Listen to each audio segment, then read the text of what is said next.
my channel.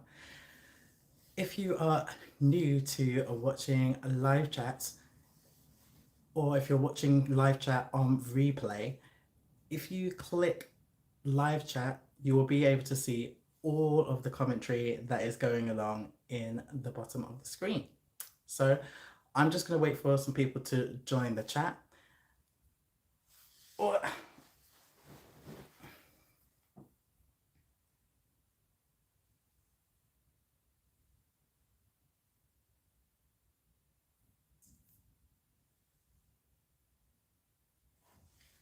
I've got my trusty laptop here as well, so I will be chatting away.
Okay. Hi there. Right. Ooh. I've got my laptop here.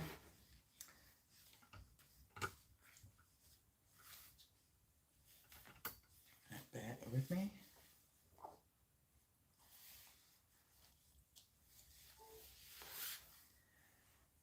So we're just waiting for a few more people to join before I begin to show you some of my new acquisitions.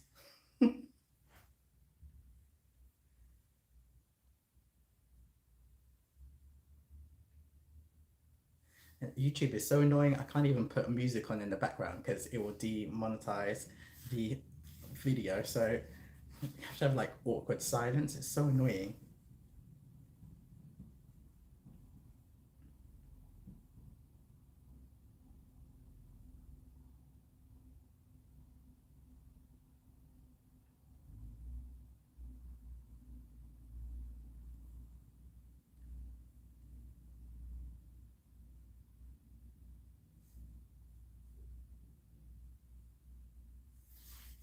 Hi guys, hi to everyone who's just joining.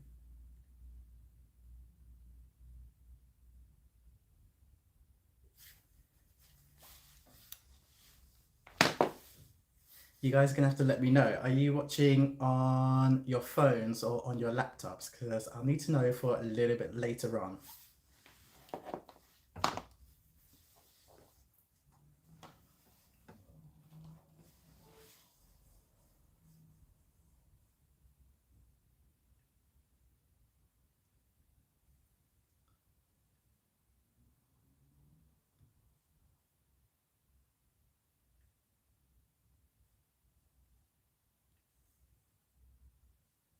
Okay.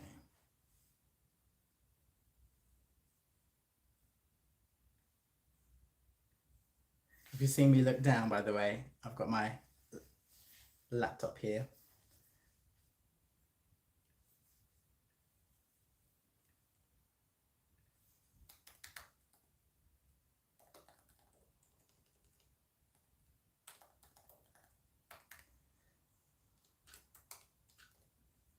Okay.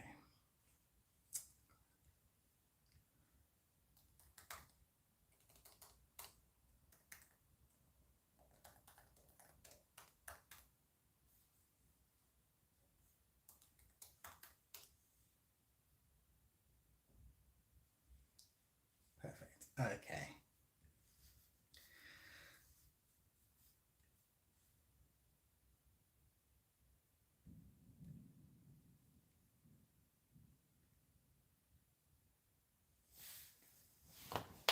Hi there to whoever's just joined.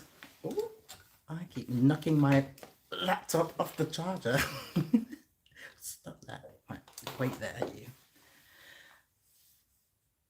Ah, hello, Hev. It's been a long time. How are you?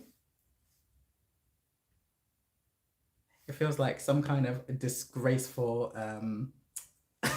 Zoom meeting. You're on your phone. Okay, this is going to be really cool for you later on. So I definitely want to see how things look for you. There's a little clue there on what's coming up.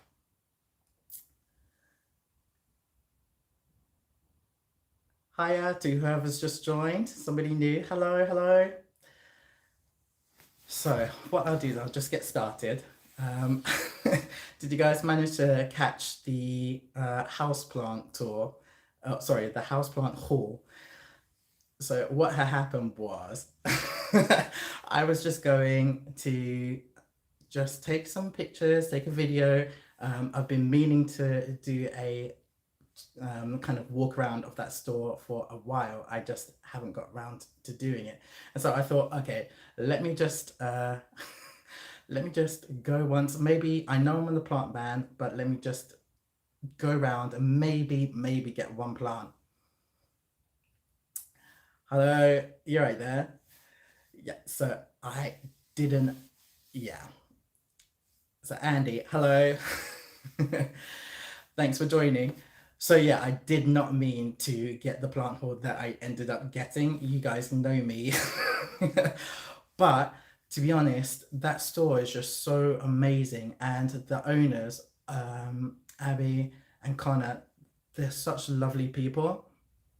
Um, Heather, do you mind? Stop calling me out, please. One plant is going to be. Yeah, I did think to myself, okay, I probably would end up with more than one. I just didn't expect so many. But Abby and Connor are just so lovely, and it's just it's kind of it's a really nice experience to go to a store where the owners are really great. They can give you amazing info on all of the plants that you're getting. So I decided when I went there, obviously, to pick up one or two extras. And so the first one I got was the Crocodile Fern. You can actually see it a lot better at night, but um, the patterns and the textures on the leaf are absolutely awesome. But you see, I've never owned a fern before in my life because, sorry, people, I thought they were really boring. And I've said this before, I think it was on one of the lives, it has to be something that's kind of, I don't know, the leaf has to kind of really stand out to me, and then I think, okay, this is going to be the one. Um, but I've got no idea on the care tips. So if you have any ideas on care tips for crocodile ferns, please let me know because I'm out of my depth with this one. But I'm hoping it will be just fine.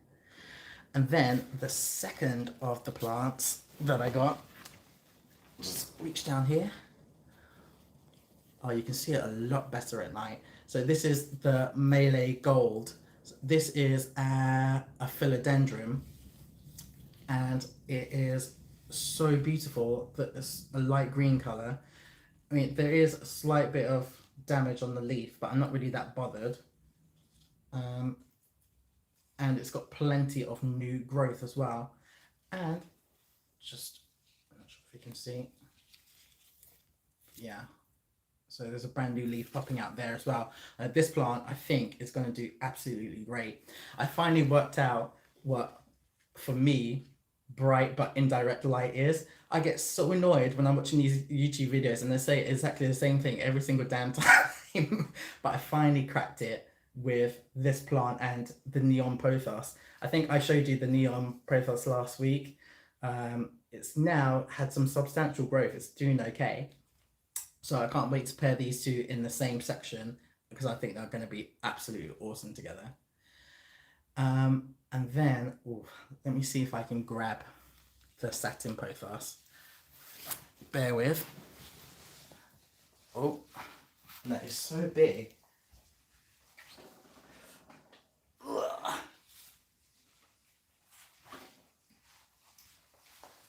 So the satin pothos. Oh, it even looks great on camera. Right, okay. Look, I know it looks like a big old mushy dead thing. But I promise you it's gonna be okay. It's got some really, the leaves on it are quite big. Now I do have one of these in my bedroom, but it's nowhere near this big. And I think it was originally £25 at Flourish, but because it's looking like this, I got it for £10. And as I said in the video, I really don't mind that it looks like this, because in essence, what I do is I'll just chop it back and I will make cuttings from it as well, which is great because I get to show you how I make cuttings of some of my plants. So either way, it's going to be a decent plant to have. So I'm really quite looking forward to doing some work with this plant. And then we've got the big old baby, you know, the plant that I fell in love with. I've got to say, I walked into that store and that was the first plant that I saw, and I knew walking around, there was absolutely no way that I was going to be leaving without that plant. Like, so yeah. But what I would like, I did have a bit of stress because as I was walking around, obviously the store was open and I could see people eyeing it up, and I was like, if that heifer walks out of this shop with my plant, I will be furious. But there you go. So she's absolutely stunning. And she's dropping some of her bottom leaves. That's absolutely normal. And I can't remember who it was. I think it was Janet. Janet asked for a Sigonium care tips video. So what I'll do is I'm going to let this lovely lady settle in for a couple of weeks. I know I said I was going to do the Sigonium video next, but I'm going to let this guy settle in for a couple of weeks, and then I'll do a Sigonium care video, but it will be based off this plant. If it follows the same pattern as the rest of them, which I'm pretty sure it will do. Right, so there are the plants. Now we're going to get to the fun bit. So you guys know, and you guys have been following me for ages, and what I'm working on doing is balancing the Cloud Garden UK, all the YouTube stuff, with all the work that I'm trying to do with brands to bring awareness to mental health and gardening, but also trying to balance that with the fact that running a channel like this, it does actually cost money. So I'm having to look at new ways to kind of subsidize the channel a little bit in order to help it grow. So you guys are going to get an exclusive. I'm going to type something in here into the live chat and you guys will get the first look. So bear with me.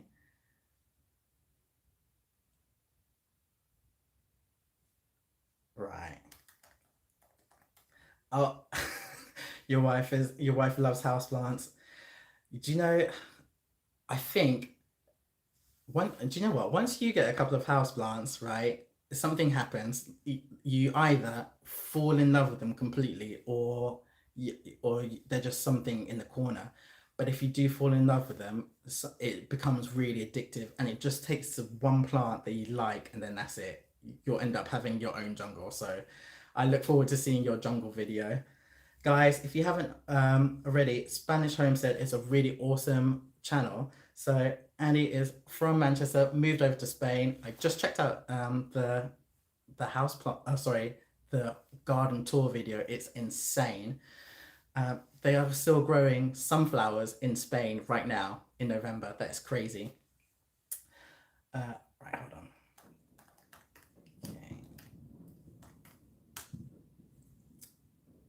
Okay, so I've just typed in what is my brand new website address.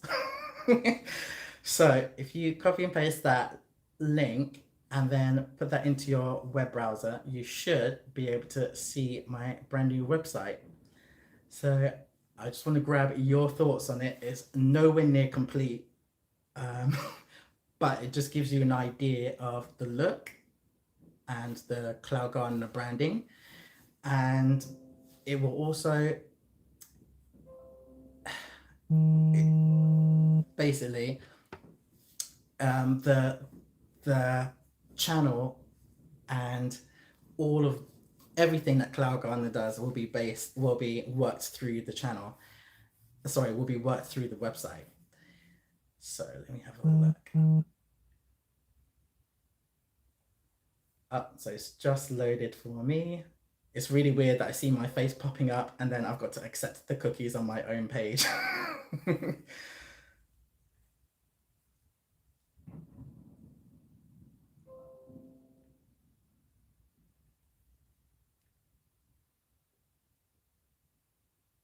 So there we go. So on this, so on the website, oops, let me just pause that. On the website, I've got my social media hub. So there are a lot of people who follow the account, but they might just have Facebook and not TikTok. So in the social media hub, you're able to see all of my accounts, through all the social media that I have. There's also the Cloud Gardener blog on there where I'll share some of my content. A lot of them will be a mixture of my Facebook and Instagram posts.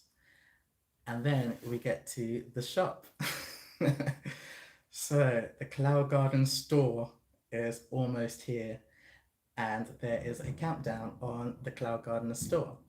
So in the Cloud Garden store, there will be a whole heap of things that you can get yourself. And what I'll be doing is using those funds to help the channel, because actually those of you on the chat at the moment who've got YouTube channels, they'll be able to tell you it takes a lot of time to make each video. So each video could take like 5 or 6 hours in terms of filming, producing, editing, and then putting it back out. And then to have things like specific email addresses or paying for websites, all of that costs money, which I didn't really factor in. It's a good like £5 or £10 for each different thing, and then it kind of all racks up. So in order to balance the costs, we've got the shop that will open, but moving forward, going into next year, there are going to be some items that I've designed myself, which hopefully will help more people next year get into balcony gardening. And that is the reason why I've got the website and why I'm getting the shop ready. So I mean, for most gardeners, I think like winter is a time where things kind of quieten down a little bit. But for me, I've got to make sure that I've got the plans ready for the Cloud Garden for next year, and also to make sure that I've got as much content available for everybody else who wants to start balcony gardening next year as well. So I hope that the website is going to be a big driver to that as well. In addition, oh, I'm spilling all the tea now. Hold on. Let me get my. This is. Oh, now this may look like Bailey's. It's not. I can't afford Bailey's. It's Ballycastle, straight from Aldi. But along with the website, so for anyone who's just joined, if you look in the live chat, I've just left the website address on there. If you with the website, what I'll also be doing is linking it to Shopify and Etsy, which is pretty scary. You're doing vegetable boxes. So are you selling your vegetable boxes from your from the homestead, or are you selling them online as well? It's really, so it's kind of scary doing all of this, but I'm hoping it will pay off. Um, hold on, I'll just get a look. Yeah.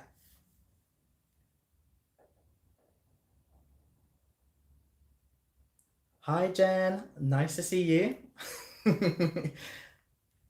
Jen, did you watch, have you seen the houseplant video? The latest one? Jen, if you just joined, I'll post it again.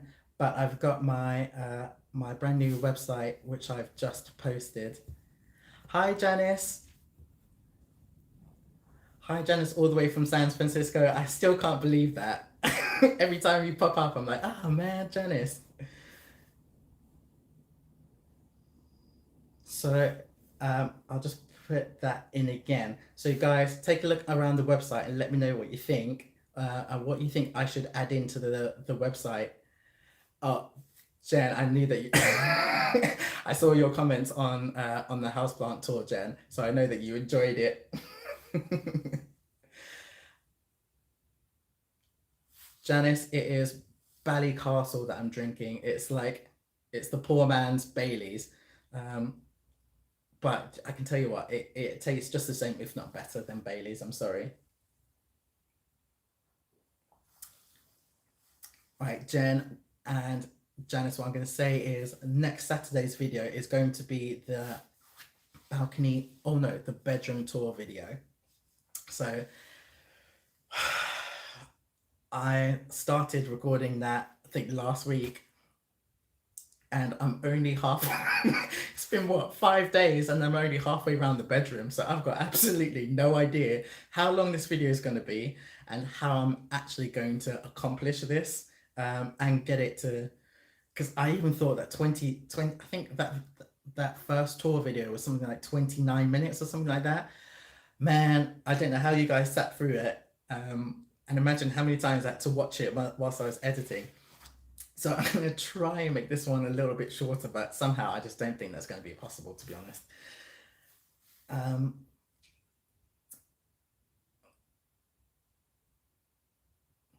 oh, Jen says, if I can find it in my area, Merlin's, ooh, a Welsh version of Bailey's. Listen, I went to university in Wales, so I went to Aberystwyth. Um, so I'm really gutted that I didn't know about Merlin's whilst I was at Aberystwyth. Oh, thank you, Stacey. I'm glad that you enjoyed the video. Oh, Stacey, thank you. That is awesome. I really appreciate that. Jen says, I put a tiny collection to shame. I only managed in last year to keep anything indoors alive. So I think a lot of us have the same issue, is this keeping plants alive business. But what I would say is, like, when you watch YouTube videos, like, I always try to make sure to say, even in my own videos, listen, I'm telling you what works for me, because sometimes you find these people and they have the most glorious plants, and either they're lying straight up, or um or fine, they're perfect, but then you try and replicate what it is that they are doing, and it just doesn't work out on yours. So um don't beat yourself up about it. Oh, Stacey says, good luck with the crocodile fern. Mine doesn't like me, just like the Dansagoniums. Right. Guys, you are not feeling me with much hope with this bloody crocodile fern, I tell you. I can't like, it just looks so pretty. The leaves on it, I've never seen anything like it. It's absolutely awesome. But I don't know, is it, I'm guessing it's a shade liking plant, but doesn't like a lot of water. I'm just hazarding a guess. Let me know what you think, Janice. Oh, oh, sorry, Stacey. Stacey, yeah, let me know. Jen's allotment. Jen says, outdoors, I can grow anything. Indoors is a struggle because I treat them like my allotment and garden plants. Listen, Jen, you need to watch, if you haven't already, The Spanish Homestead. Listen. I I watched the plant tour, or sorry, the garden tour for the Spanish Homestead channel, and I was amazed. The garden is so big, and all the way through, I was watching it. I was thinking, oh my gosh, like all of the things that I could plant there, and I was like, oh look, Niall, I can go get my black colocation Niall. She'd look so perfect out there, but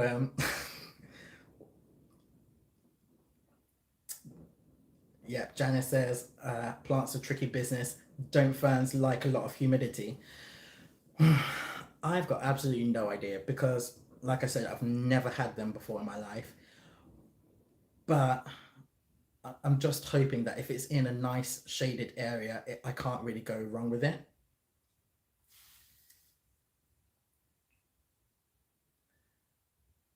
Stacey says it's cool looking, but to be honest, I think it was way overwatered when I got it, and most of the leaves rotted off. I replaced the soil with a chunky mix, and it's still hanging. Well, at least it's still hanging in. I mean, okay, we'll see what happens next week if it's still alive. Um, what I will say actually is, I know I showed you guys my Monstera albo in the tour video, but it's finally yesterday it's finally produced some brand new growth, which means I will be able to complete the Monstera albo video pretty soon. So I'm pretty happy about that. Jen, a lot to put. Oh, bathrooms, they get humidity from the shower, I believe. Yes, that is true. I think if it doesn't work out in the front room, then I'll move it to the bathroom, because I know the bathroom obviously has got quite a bit of humidity. The only thing is that I don't have a window in the bathroom, so it's just going to have to deal with real low light. But I think that they can cope with that too. One thing that has changed in the front room is, I'm looking at it now. I've got some brand new shelving, but I don't want to show you just yet, uh, because I made a whole video of me trying to do DIY and putting up the shelf. Um, I'm probably gonna have to cut half of it because a lot of it was me swearing. I am no good when it comes to DIY of any sort. So, um, but it does look pretty awesome. What I'm gonna do is I have got some plants outside which I've brought inside, and I've got a few more that are going to come inside. So once I've worked out where everything is going, I'll then do a brand new video kind of showing you what everything is looking like. That's probably going to be towards the end of November. Um, but that video should be shorter because you guys will have already seen everything, so I don't have to spend too much time talking about each individual plant. Um, the Jen's asking, how do I deal with frost at that height? So for the front of my balcony is completely glass. So for me, what happens is when it is frosty, like at the end of my last balcony video, all the frost kind of appears on that glass, and normally everything behind doesn't get hit. The only thing that the things that does get frost damage is anything that's in a metal container or something that's above the glass. So I've got 3 window boxes. They normally get decimated if I haven't rotated what's in those boxes. So my next balcony video on Thursday is a balcony harvest video, but I'm also this week digging up everything and moving everything. So everything in those window boxes is coming out, and in there is going some spinach, rocket. I've got some mustard, which is, I never realized how big mustard is as a plant, by the way. And if you don't grow mustard, you really need to give it a go. It's such an awesome plant. But I've also got lettuce as well that's going to go into those. And then my tomatoes, at the moment, my tomatoes need to come away from the glass, because when the tomatoes touch the glass, if the glass is frosted, then the tomato plant will die. If not, if I move it in time, I can actually grow tomatoes throughout the whole entire year. this year I was growing last year's tomatoes all the way through until February, March, and I think that's when I got the first frost, and then those tomato plants died. So it's pretty awesome that I can kind of flip the script and do what I want to do in terms of growing, um, which is one of the superpowers of balcony gardening. So it's one of the things I'll be shouting about. But you get the traditional gardeners who moan away and they're like, oh, you shouldn't do that, blah, blah, blah. I'm like, okay, thanks, guys. um, Janice, yes, I agree. DIYs take a lot of patience. Jen, how have you never managed to grow tomatoes? That's awesome. Is that because of tomato blight or something else? Or they just like what how comes it doesn't work for you guys? Um so Andy's asking the temperature difference between me and the ground. So on a sunny day, it jumps from between 10 to 15 degrees, and a lot of that is simply because the garden well the building is so high that obviously heat rises, but then also that glass paneling at the back at the front magnifies the heat.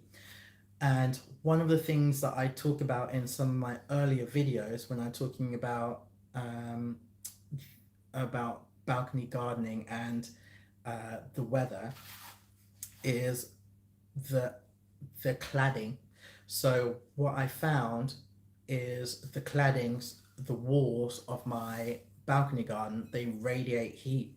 And what I didn't realize when I first started to grow last year is if I had plants that were too close to the wall, the heat that was radiating off the cladding would scald and burn the plants. So not only were the plants getting direct sun and then getting it magnified by the glass, they were also getting the heat radiated right back at them. So the plants are literally cooking.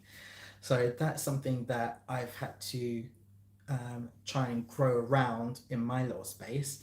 And there's different ways that I've gone about it. This year, I've grown quite a lot of plants that um, have trellised up, and the whole point for that for me was to try and see if I could get plants to trellis up, um, especially quick growing plants like the morning glories and the nasturtiums.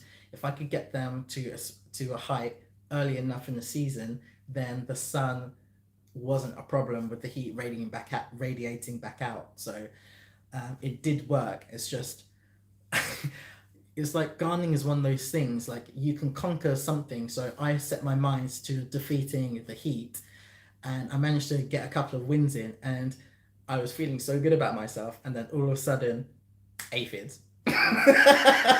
So annoying. So there I was thinking I was so smart, and then the aphids came and wiped away all of those nasturtiums that I'd meticulously planned on growing. So yeah, gardening is a mess. uh, Thank you, Jen, for being supportive, keeping your plants growing for as long as possible. I 100% agree. Um, and I spoke about it in the balcony tour video. I love leaving my volunteer plants. Like, I don't care anymore. Like, none of this weeding business. Um, I think I can afford to do that being a container gardener. But yeah, the volunteer some of those volunteer plants, they happen to be some of the best plants and the strongest ones. So I end up just leaving them. Um, Janice says, oh, she wishes she could grow vegetables. San Francisco doesn't have the best weather for a vegetable garden. Is the weather too hot in San Francisco, or is it the wind as well? Because obviously I'm having to deal with the wind up here on this garden too, so it'll be really interesting. I might do a little bit of research to see who does some gardening in San Francisco, because perhaps maybe I can find some tips. Uh, Jen says, never had the space or a greenhouse that can get them that far, but I live in Hope. I've never grown them outdoors. Might try next year. You did manage to get a cucumber this year. Cucumber plants, do you know, I didn't I don't know what happened with my cucumbers this year, but they are because cucumbers are essentially I was I had the F1 Telegraph. I think they are F1 Telegraph cucumbers, which are greenhouse cucumbers, and normally they do absolutely fantastic in the cloud garden. On the cloud garden, they they absolutely thrive. I don't know what happened this year. I think maybe I had aphids or something and just wiped them out, and then I ignored them because I thought it'd be too late to regrow them. Turns out I probably should have just done them. Hey AJ, welcome, bruv. Too cold and too windy. Yeah, Janice, you never know, right? Because if we're all able to grow fruit and veg in the UK, you guys must be able to as well. I would like give a couple of containers a go. I don't think you can go wrong with brassicas, to be honest. Some good old cauliflowers, cabbage, broccoli. They will love that cold weather.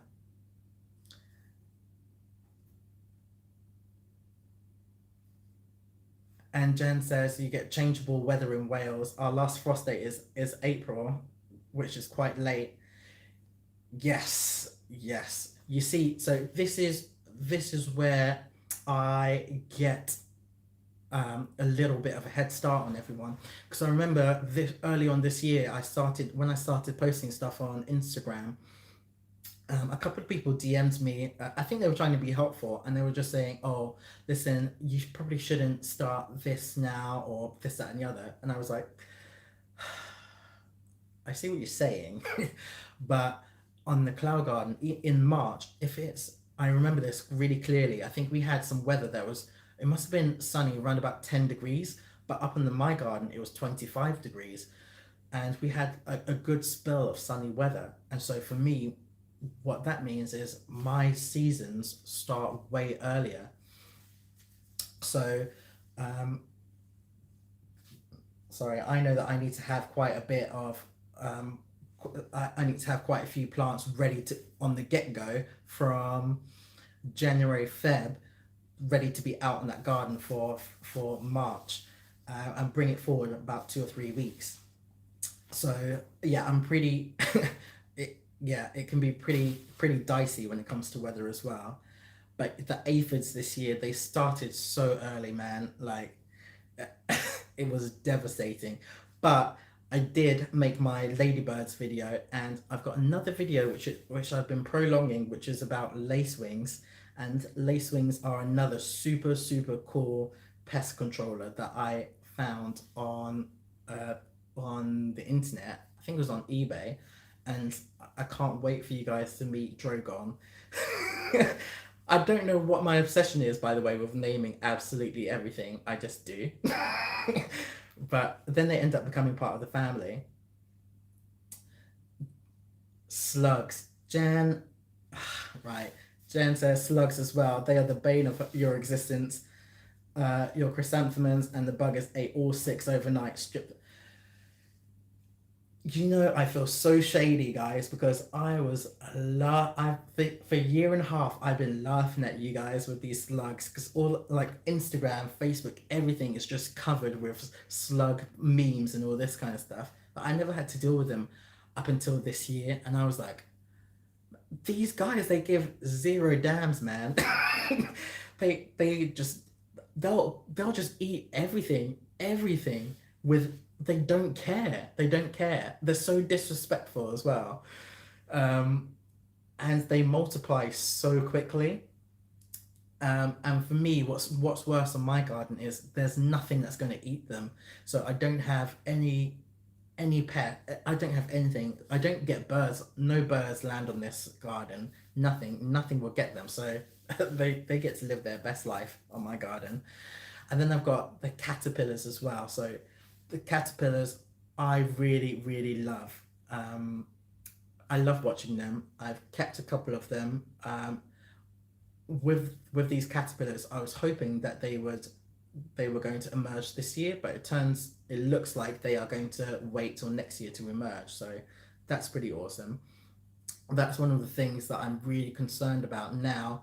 digging up this garden because I've got so many caterpillars out there, and I've got so many little chrysalis out there. I need to really be careful when I'm digging them up because I don't want to lose anything. Jen's considering nematodes. Oof. You know, I was going to consider that for the outside garden, sorry, for the inside garden, just to help me with the spider mites. Um, I mean, I think I'm probably the only person who who ends up getting spider mites inside and outside as well. So I had spider mites that decimated my broad beans this year. I didn't get a single bean from that blasted plant because of the spider mites. AJ, you've just missed it. I'll just type it in again.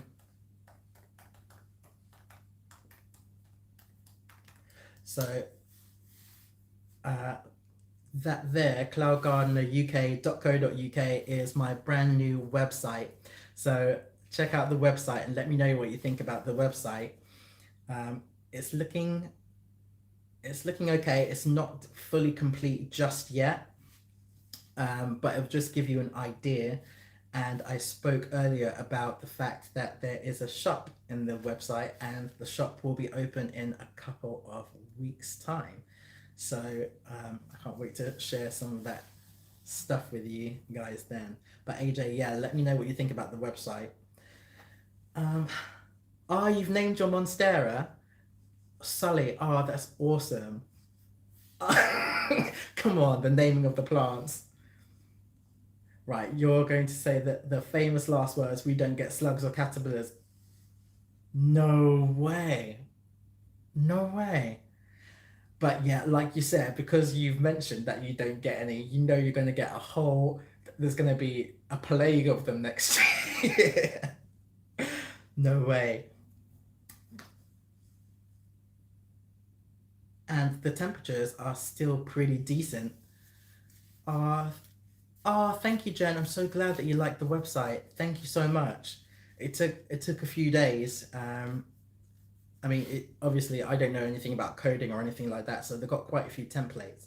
But I get to I kind of have to try to go with the color schemes and try and work everything out and make sure that it's looking super professional. You've added it to your bookmarks. Thank you so much. The other thing with the website is I am obviously about to spill my own tea. I don't know what I'm allowed to say. I've got to think carefully. Right, okay. So I have some projects next year. Yes, there we go. I have some projects next year which will be on okay, that's all I can say. So I've got some projects next year, so it'd be really cool to have a professional website so people can get to see the cloud garden professionally, and also get to see behind the scenes. They'll get to see obviously the social media hub, so you get to see the whole shebang of all of my different platforms, and then also the shop. And in the shop you will find not just some wearable items, but I've also designed some products, and I hope that I will be able to, well, not hope, I will be selling them on the shop on the website, and that should hopefully be available next year, ready for all of the new gardeners. Next year I'm really making it my mission to really put the word out about using your small spaces. I mean, I look at how far I've come. Like, I never thought, you know, a year ago that I would be able to sit here and do a live chat with people who I don't know. And that's all down to gardening. And I just, there are so many unused balconies in cities, and I just think if I can just reach half of those people and get them to experience the fun that gardening can be. You don't have to be, 80 years old to enjoy gardening. Anyone can do it, and the joys that you get to the benefits that you get to your mental health and to biodiversity, I think it's a really important message. So I'm trying to do everything I can to really maximize on the channel and the exposure. But like I said, I'm super transparent and honest. I'm being realistic. As much as I want to do everything, all of this stuff comes at a cost. So I've got to try and balance everything. So I hope, I hope that that the website and the shop and the channel continues to be well received.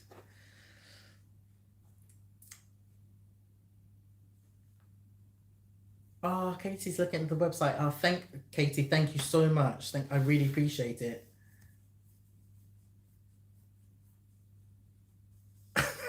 Do you know? I think, right, Katie, Andrew. I think that I definitely should do a crossover and come over and see you guys in Spain and do a Cloud Garden special. So, can I say that? I think I can say it. Okay. Well, one of the things one of the things that I will be doing is I am going to be hosting my own show. I've decided it's going to still be on the Cloud Garden UK channel, but what I want to do is I want to get out and about. So I want to go and see loads of people's different gardens, and obviously there's Gardeners World, but and of course I love Gardeners World. No shade. I've got to say this kind of stuff to protect myself.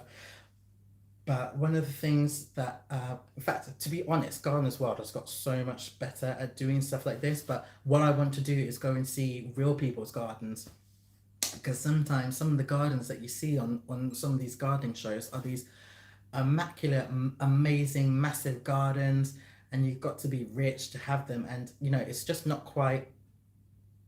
It's not quite what everybody has. So I really want to get out and see as many small space gardeners as I can.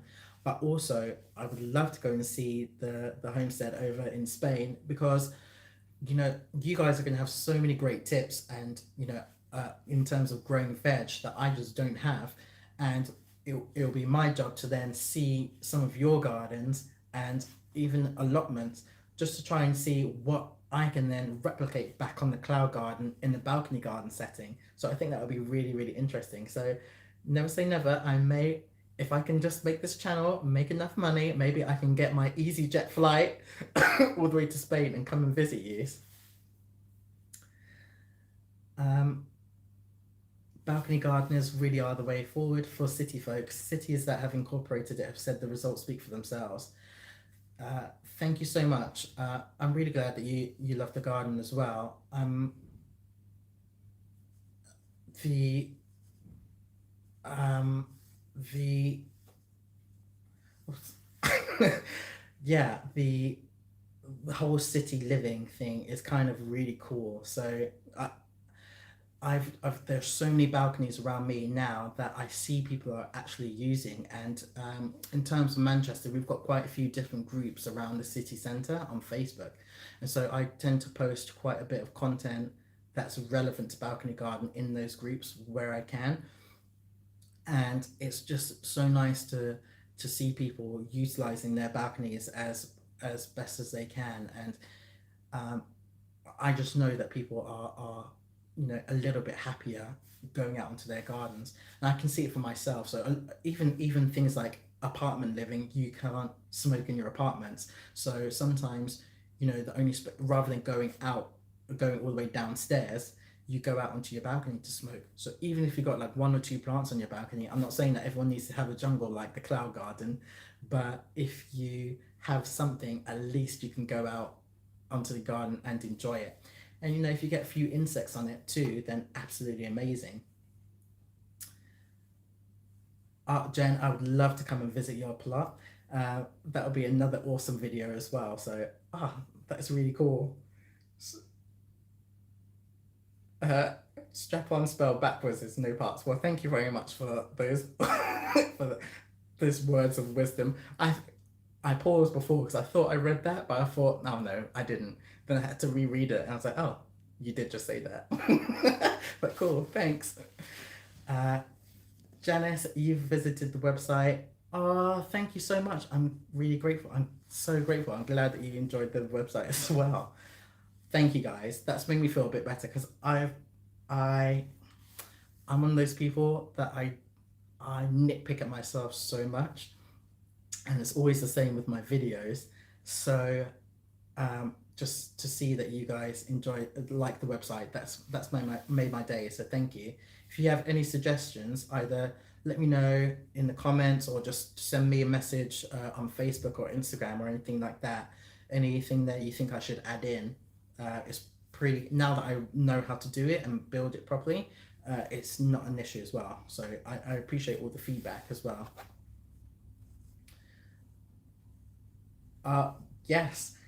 Listen, if you guys are ever in Manchester or are planning to come up this way, by the way, Manchester has got the best, the best Christmas markets in the UK. I think it was actually just voted that as well, so it's not even a lie. Um, but yeah, if you guys are ever on a trip to Manchester, just send me a message, and if I'm available, I'll take you on a tour, take you to some planty shops, and yes, I will definitely meet you for a coffee or even give you a cloud garden visit as well. So yeah, it's so cool to have like a little community of people. So yeah, for sure, just drop me a message. It's not a big deal at all. I should get a bug hotel. We'll be fab to see what I can find. So one of the things that I do with the garden is, and Jen, I'm not sure if you've seen, I've got a video on mason bees, and I released some mason bees on my balcony garden just to see whether or not it will work. I won't spoil the ending for you, but it was one of my, I think that's probably my favorite video actually. It's a whole load of fun.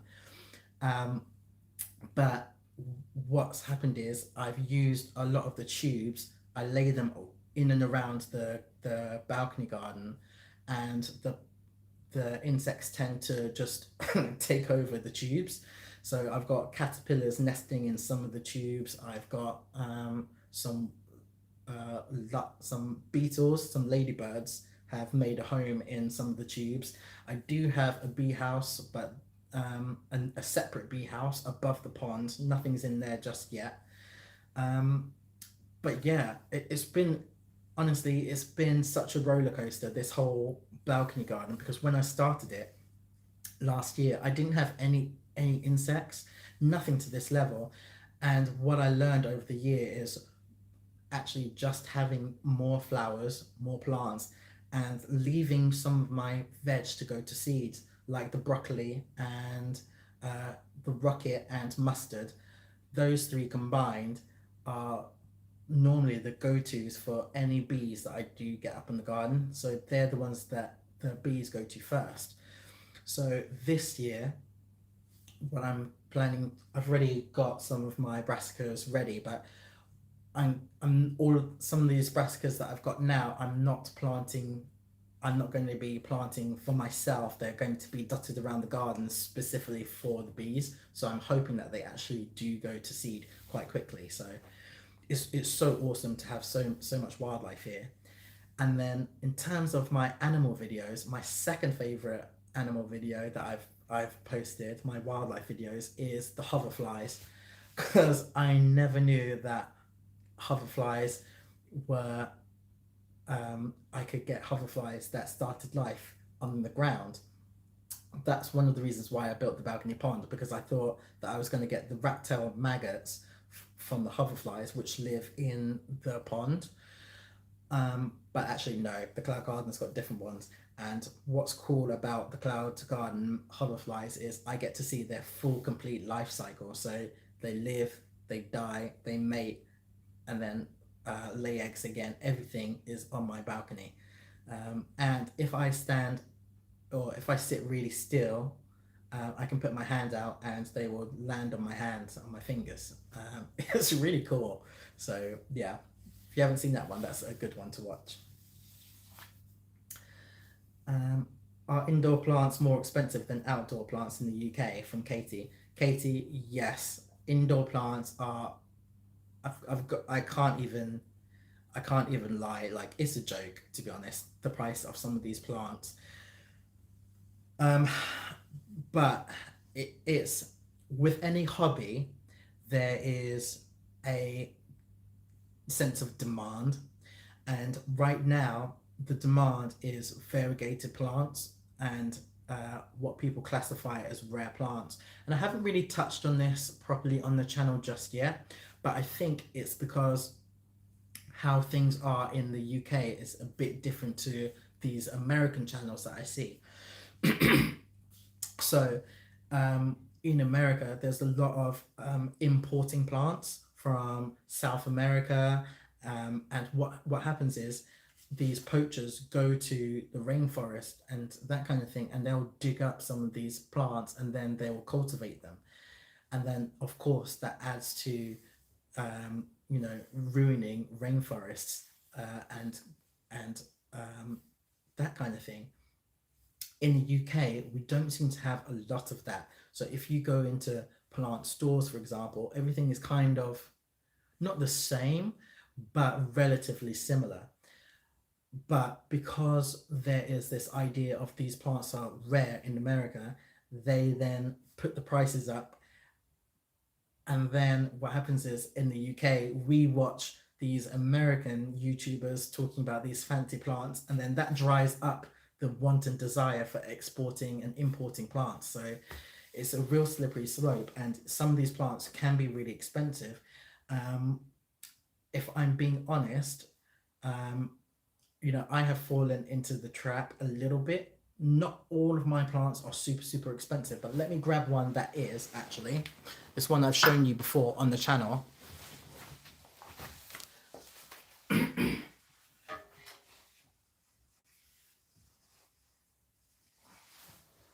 So, oh, this big guy. So this is my Thai constellation. Now, as you can see, it's not even that big. It's getting there though. Ooh, but look at the variegation. The colors are awesome. This one here is the newest leaf. But the problem with this, right, so in terms of cost, this on the video that I made about it was two individual plants, and I combined them into one. Now each one of the plants were, I think, 2 or 3 leaf top cuttings, and they were £175 each. So therefore this plant is, £350. I could quite easily, this is where I lie to myself and talk to myself and tell myself that these plants are investments, because in my mind I'm like, oh, well, I can just take a cutting.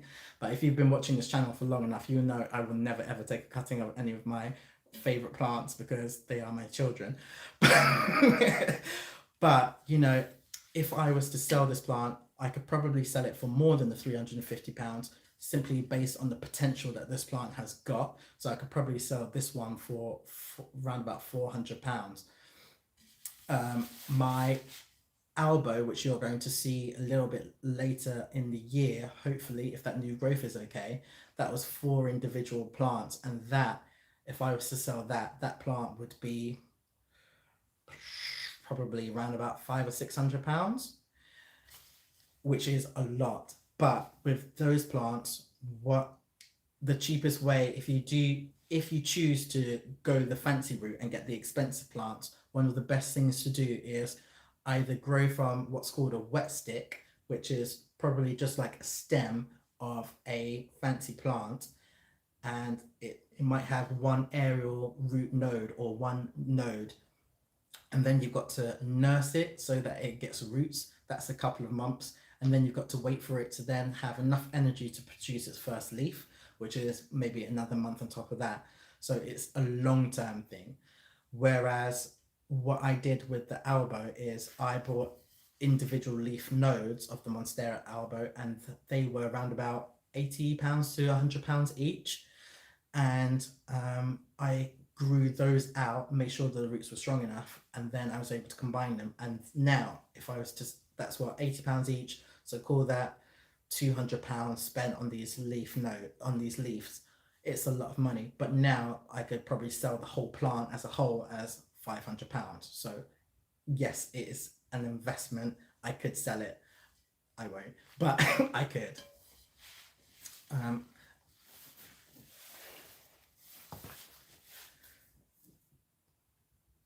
Heather says Morrison's have got some great plants um, in the supermarket. Um, Heather, which Morrison's is it that you're going to? So Heather lives just down the road from me.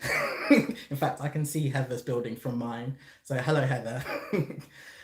um, Stacey, as a newbie to houseplants, I'm amazed at how quickly I'm trying to fill my house.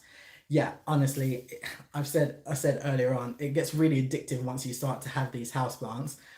But I definitely would say do not rush and run to have these houseplants, these expensive ones, if you do not know what you're doing, because the likelihood is that you will lose a couple. Like I've been at this for what, about a year and a half, and I'm still battling my my plants, even these fancy ones. And it goes to the core message of why I did my houseplant tour in the first place. It's because I wanted to show a realistic version of houseplants, to show that not everything is great and it's hard work, and it can be really stressful. And do you know what? It gets with, I won't lie. I won't lie. I've got to say that at times, if I'm being really honest, having all of these plants can sometimes be really overwhelming. Now, I've had another incidence of this with the balcony garden. The cloud garden, at one stage, it got so overwhelming that uh, I couldn't, my anxiety flared up and I couldn't even go out into the garden. And then what had happened was it then became this massive barrier just to walk out onto the garden. So I didn't go out there for 3 days. I would put my hand on the door to go out and I just couldn't face going out into the garden. And then, bam, a week or so had gone by. And so, for you guys who've got your allotments and your homesteads, I'm so intrigued about how you guys manage doing that, because your spaces are so much bigger and you've got so much growing. So, um, yeah, that's one of the questions I've got for you guys is how do you guys manage that kind of overwhelming feeling when there's just so much to do? Um, and then with the house plants, it can be the same. And something I think people need to know. So you guys who are brand new to houseplants, one of the biggest pieces of advice that I could give you is, when it comes to watering, do not water for yourself. And so what I mean is, it can't just be, oh look, every Friday at 9 a.m. is my watering day. That's when I'm going to go around and water all your plants. No, each one of your plants has got its, I call it a personality, but really and truthfully it's requirements. But each one of your plants has got its own requirements, and um, it takes a long time to work out what those requirements actually are. And once you know them, then you've got to stick to um, that individual plant's uh, desires. And I think I will probably just do a whole separate video on that, because what I've been able to do is kind of group a couple of plants together in my mind, so I know what to go and look out for each day. Um, all the way from Brooklyn. Hello, Omar. Nice to see you. Um, where we got? So let me just catch up on comments. I don't want to miss anything. Thai constellations are so pretty. What do you know? They really are. And the thing with this plant is, oh, look at this leaf. Oh, so gorgeous. And the thing with this plant though is this is just a baby, so the leaves will get twice the size of this. Um, and that I'm pretty excited about. But if you were to go onto YouTube now and you look at a fully grown Thai constellation, they will be round about, £10,000. They're insane. So yeah, I can see Andrew divorcing you if you were to walk around with a £10,000 Thai constellation, Katie. um, Jen, so you're saying you're sticking to a budget. Yeah, I would definitely say stick to a budget with the plants that you've got, and just learn, like take the time to really experience and learn from them. And then once you've learned from your plants, then you can kind of branch out. So, for example, if anyone asks me for a starter plant, one of the ones I'd always recommend is a monstera, like Chad. Like Chad is pretty awesome. I think he's going to be too big if I bring him over, but I'll try.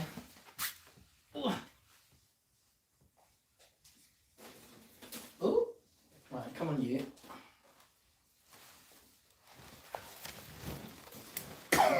Oh my god, he really is. He's so big. Oh man, I just love this plant. He's so gorgeous. But so the thing with these monsteras is they are so unbothered by pretty much everything, um, and once you find the right spot for them, they they are absolute beasts.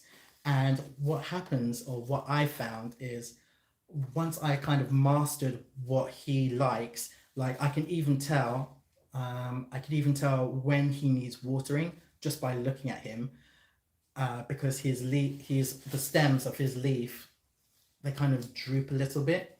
So right now he's kind of happy, but in, I would say, probably around about two days or so, he's going to need a little bit more water.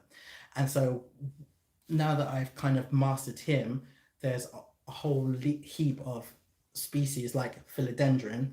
Philodendrons and monsteras are related.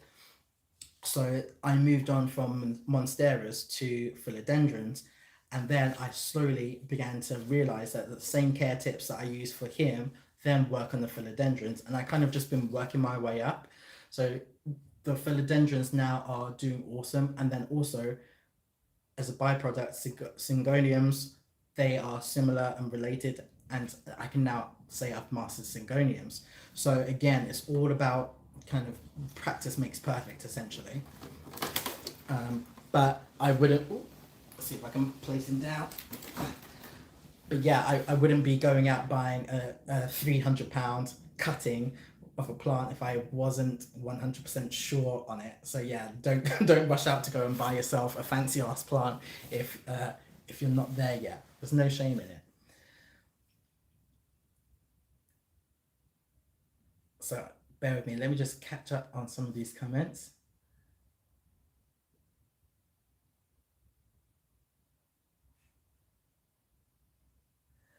Ah, thanks, Jen. Thank you for sharing that. Um, it's times like this that I really love having this channel and having this platform, just to be able to have these kind of open conversations with you guys. So thank you, Jen, for sharing about the anxiety that your massive allotment gave you. And stuff like that is so important to talk about, and it's also okay that it was overwhelming at the time. And I think for me, I had to kind of learn how to kind of decompartmentalize things. And so one of the ways that I got around one of the ways that I broke through actually going out to figure out the cloud garden is I said to myself, listen, you are going to go out there and do one task. That's it. So you can go out there, you can see just how overwhelming the garden is, but just assign yourself one task. And I think that one task was something really mundane. And I think it was pruning.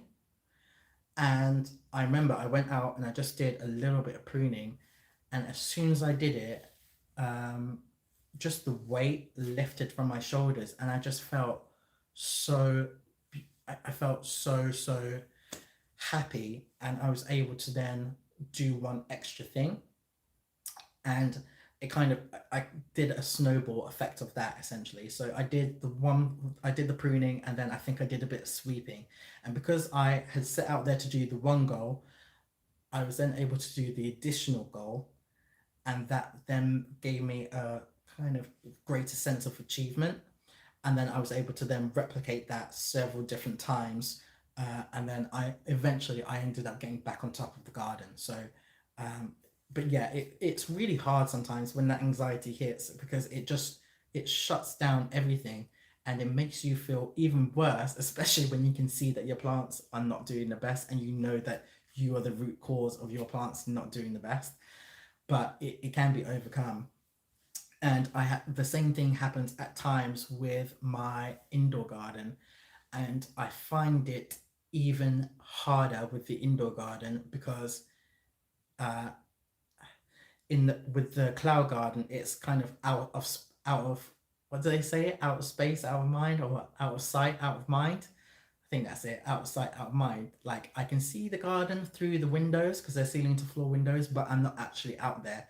Whereas in my bedroom, as you will see, I have one or two plants in my bedroom, and I wake up and there's a plant in my. Okay, I'll let this. I, there is like I'll wake up in the morning and there's literally a dead plant in my face, and I'm like, I really need to do something about that. But then what happens is the whole if I let it get too far, then the whole aura of my whole flat then becomes overwhelming. And my front room, as you've seen, is completely overrun with plants, and so is my bedroom. So then what happens is there's nowhere where I feel comfortable, and then that will make my anxiety just go through the roof. And it's something that's really I had to really push myself on. And so I'm really grateful to have this channel because I'm like, wait, I know I need to film certain bits and pieces, and it helps me to keep on top of the indoor garden as well. Let me just catch up with comments.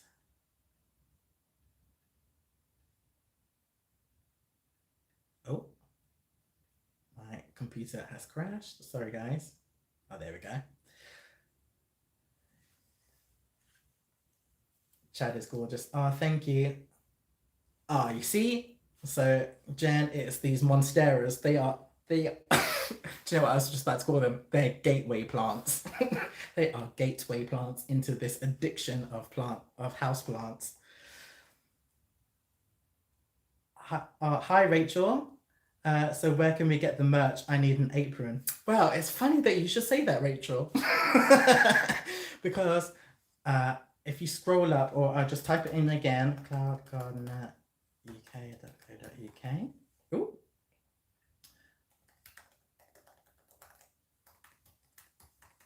So, Rachel, on there, that is the link to my brand new website. And in a few weeks' time, the merch store will be open, so you'll be able to get yourself an apron. I think it's not going to be quite the same as my one, I'm afraid, but but yes, there will be aprons available, so you'll be able to pick your one up too. Andrew and Katie say normally this time it's easy to get up. We're really struggling in the summer when we get into the 40+ degrees and no rain for a couple of months. It's hard. I have a rule 1% a day.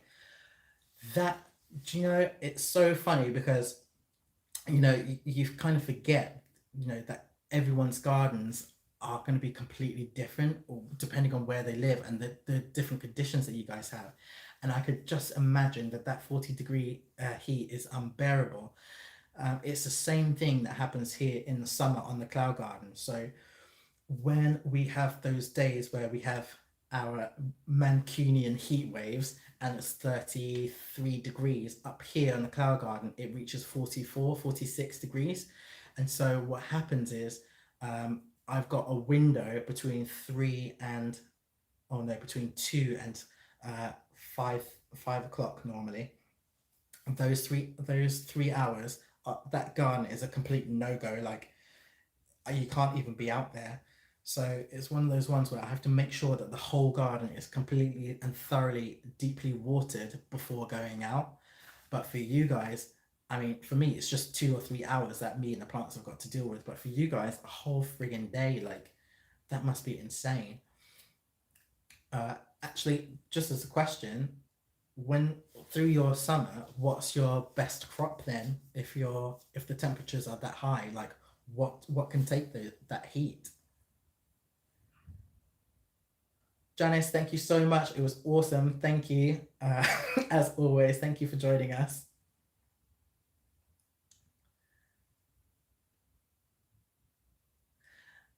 And then I've got, wait, hold on. I think another one of the plants that I struggle with on the cloud garden is sunflowers. So to see on the Spanish homestead that they had sunflowers in November, I was like, no way. So jealous.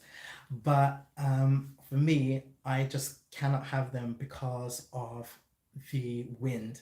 The the leaves are so big that they end up just the wind just saps away all of the leaves, and then I end up having to cut them back or like just dig them up because they just don't work very well. One thing that I did try actually this year that worked okay, but I think had spider mites, is I had a perennial sunflower, and these perennial sunflowers they kind of grow along in a taproot. I'm not sure of its exact name, and they are not as tall as a Russian mammoth sunflower, for example, but they still did the job and they still look really really pretty. So I'm hoping to make a few cuttings of that and then spread that out around the garden. But yeah, so have I tried a dwarf variety? I think I just don't really like the dwarf varieties. Um, but yeah, the bush variety seemed to work really well. So I think what I'm going to try next year is I'm going to try the bush. I'm going to try again with the bush variety. My problem is that I keep trying the mammoth ones, so I just need to stop. And I did have some smaller normal sunflowers. They suffer the same fate. I think the bush variety will be quite a decent way to go, and I think having the bush variety will help me more because the bushier plants do better on the garden when it's windy. So I think the bushy variety will be where I head this year. And it's exactly the same with marigolds, which reminds me I need to do that video. But like I love marigolds. I don't care that everyone thinks that they're boring, miserable plants. They are awesome. But I grew these a bush variety of marigold, and it has been fantastic. It's since died. I think the slugs got to it. But yeah, a bush variety of marigolds. They were awesome all summer. Cover crops for the summer. Uh, I forgot to tell you, Andrew. I watched your sweet potatoes video and I was smiling away. That's such an awesome video, and I learned so much about how you guys just use it as a cover crop. Um, the sweet potatoes are such an awesome plant to grow. I've got some up here actually. I love just growing the slip. I love vines, finding plants, which is probably why I like quite a lot of the philodendrons. But sweet potatoes are so awesome, and I grow mine vertically. So to see you guys growing yours, as cover crops was really, really interesting. And it just like it made total sense how you would grow them in order to stop the ground from baking. Like it just makes so much sense. So yeah, that was really interesting. I can't wait to. I can't wait.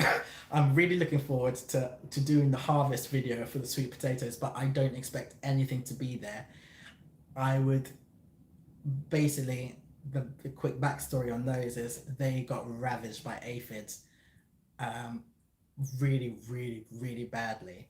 So I don't necessarily know what is underneath there in my raised bed. So I think that's going to have to be a video that I'm going to do quite soon because I need to replace the sweet potatoes with some broad beans. So that's an upcoming video. But yeah. Um, So, and you also grow butternut squash and tomatoes, peppers. Okay, yeah, that makes sense. Um, so I'm guessing that you guys must have irrigation then, an irrigation system to deal with all of your tomatoes and peppers. I didn't realize just how thirsty these peppers can be, and same with tomatoes are really thirsty. Like during summer or hot days, I need to make sure that I water my tomatoes properly. One of the things that I really struggle with um, is sometimes when I check the weather and it doesn't and it might just say a cloudy day, but then all of a sudden it's sunny. And if I'm at work or something like that, and I'll be sat there thinking, damn it, I really didn't water thoroughly my plants.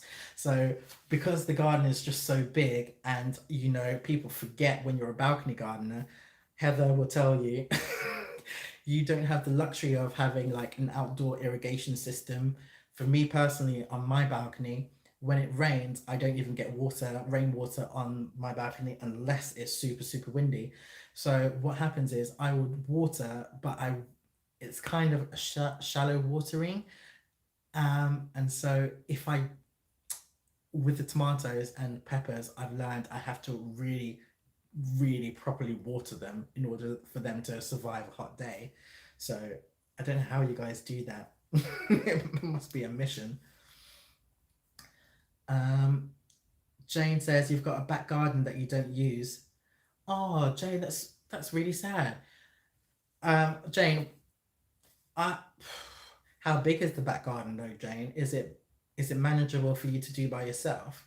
And if not, maybe think about just having a couple of containers and just do what you can manage. And if you can extend it after taking care of a few pots and a few pots outside, then so be it. But yeah, let us know how big your back garden is, Jane. What sort of bugs other than aphids do you get in the garden? Is it too high for bees and butterflies? Ah, so Rachel, one of my one of my favorite insects to grace the cloud garden this summer has been Tracy. So Tracy is my white-tailed bumblebee, and she used to visit every day. And she had a favorite plant, which was a weed. And she only brought a friend once, and then I thought, I think she's a little bit lazy. Um, so I don't think she did one of I don't think she did the waggle dance. If you didn't know, bees, they do this kind of wiggle dance in the hive, and then that tells the other bees, the location of a possible food source, and it's kind of like a figure eight. And then depending on where they stop and flap their wings, it then indicates to the rest of the bees that the geographical direction of this food source. But she never really brought anyone, so I think that she's just a lazy cow, to be honest. I think she just wanted to do less work and have less competition. So she must have been going back to the hive, and the queen must have been like, "Oh God, this Tracy's so productive." So yeah, I get a lot. I got bees, and then I ended up getting red-tailed bumblebees, and I eventually got honeybees as well visiting the garden. Butterflies. I have never to this day seen a butterfly fly this high. However, butterflies do fly as high as the cloud garden. In fact, as part of my research throughout summer, by the way, guys, and lockdown last year, one of the things I really got into was wildlife documentaries, hence the aphid video. So if you've seen the aphid video where I thought I was David Attenborough, uh, that's where it came from, is my obsession with entomology and insects. But butterflies, they actually do fly this high, and they can fly as high as the jet stream, and they'll use that jet stream to migrate. So monarch butterflies are one of those migrating butterflies.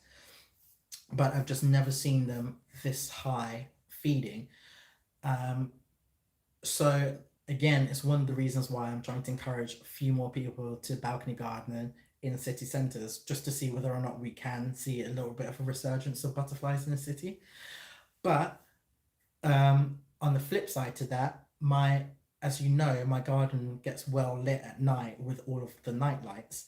And what that's done is that's given me a whole bunch of caterpillars, and they are from a whole different bunch of moths. so I get a load of moths as well. And I spoke earlier about hoverflies, and I get my main pollinator for my balcony garden, hands down, are flies. So not just flies, but all sorts of different flies, like bottle flies, really big chunky ones, and they just range in different sizes. And it's so interesting to me because I never really associated flies with being a pollinator.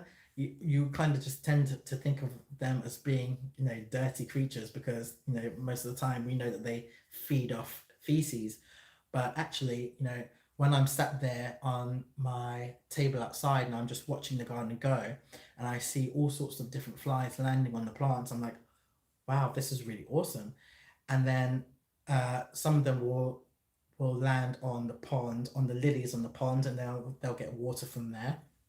And I also leave tiny rock pools all the way around the garden. So I have around about 3 or 4 different rock pools in the garden, and that's just like a plastic container with water and rocks, so that the insects can land on and get water. And what I found is, I just get plenty and plenty of different flies. And you know it might not sound significant that my garden is home to that, but the way that I see it is, these flies are at the bottom of the food chain for birds. So really and truthfully, you know that is important. And it's the same with my moths. I really love my caterpillars. I love the fact that they turn into moths. And if you saw my wildlife in the city video, I did a walk around of Manchester and just looked at different hotspots where there was some wildlife. And I took you on a little bit of a nighttime walk, and I showed you 10 minutes from my house along the canal. Uh, there were bats. And so I think about the flies, and I think about some of the moths that I've got on my garden. And when they leave here, they will probably become a food source for the birds and the bats that we have in our city centre. So it's like it's kind of all connected. Um, I explain this to people quite often, because they look at my channel. When you click on the channel and you scroll through, it looks it looks like a complete mess. Like there's so much going on the channel, so many different things. But actually, whether it's uh, balcony gardening, house plants, the wildlife that the balcony garden brings, is all connected to mental health for me. But also it's all connected in, like, the biodiversity cycle. So it's really cool, and it's been really cool to document that. um Andrew and Katie say, yes, we have flood irrigation here. We did a video on it a few months back. We cover all of our land with about a foot of water once a week. That is so awesome. That is incredible. Right. Okay. Right. That's a video for me to be watching tonight. That is so interesting. I would love to see that. Um, Night scented stock is amazing. That would attract lots of moth and other night pollinators. Looks amazing too. Thank you for that, Jen. In fact, I'm just going to make a note of that, and also the Spanish homestead video to watch as well. Scented stock. Yeah, I would love that. The sitting outside in the I tend to do sit outside on the cloud garden at night as well. So um, having some scented stock out there would be really awesome. Bear with me. I just saw another.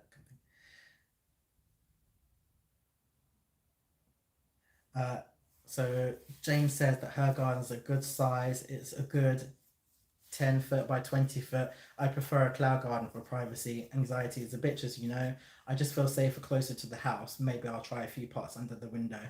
Yeah, I would definitely give a few pots under the window a go. And it doesn't have to be outside. Your windowsill is just as good. So I will have quite a few videos on my on my indoor herb garden, but also on some of the plants that I'm growing indoors. So I'm growing a couple of different bits of veg indoors as well. So hopefully that will help you, Jane, and then you'll have a few bits and pieces that you can grow on your windowsill.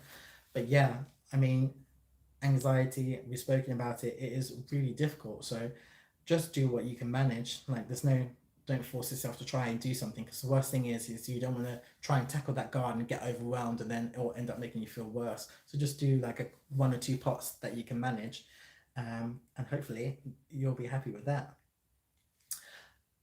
Jen, I would love to. Oh, do you know what? I've actually got Jasmine outside. Wow. I don't think I even filmed it, but yes, yes, I do. I've got Jasmine outside. I just haven't filmed it. I keep forgetting that. Ah, so on the balcony tour video, I think I showed you I had like a struggle bus area. Thinking about it now, the struggle bus area, I think the plants in the struggle bus are in front of the jasmine, which is probably why it's not growing up the trellis. But yeah, it is a climber. Um, and it is, I do have some. Wow, okay, I need to go and figure that out. I'm not sure if it's frost hardy, Jen, if is it frost hardy?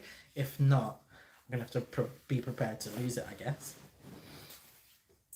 Um, and then, oh, it is frost hardy. Okay, sound. Okay, then I'll just leave it out there then. And then, actually, to be fair, the the busted plants in the struggle bus area will probably protect it. So I think that'll probably be a decent thing. I'll just leave it there then.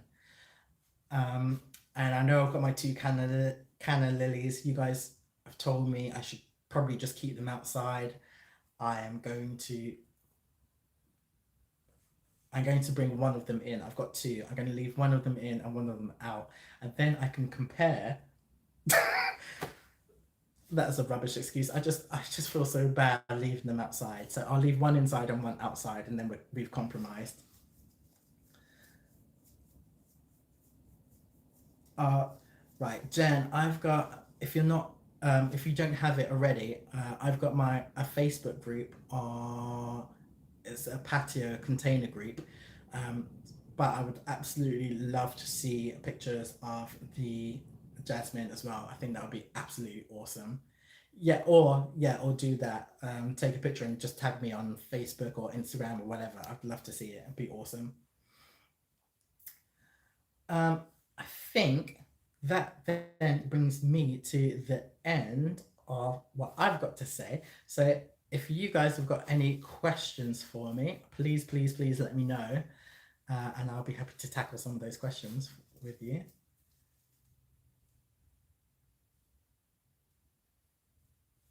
Ah, yeah, Jane, exactly. Use that bathroom. So I think we came across this earlier on in the chat. So your bathroom is actually a really cool place to grow some houseplants as well. So the guys were saying that I should put my brand new crocodile fern into my bathroom, but there are some low light plants as well. So certain types of pothos are really really good in low light scenarios, like your heart shaped philodendrons, and uh, specifically the ones that are not variegated. So I've got an enjoy, which is kind of like a white and green, it's like a cream color. These ones with the variegation, they need a bit more sunlight in order to keep the variegation. But you'll find that the darker ones, or the plain kind of more plain colored ones, they will do just fine in the bathroom as well. So yeah, definitely maximize on that bathroom.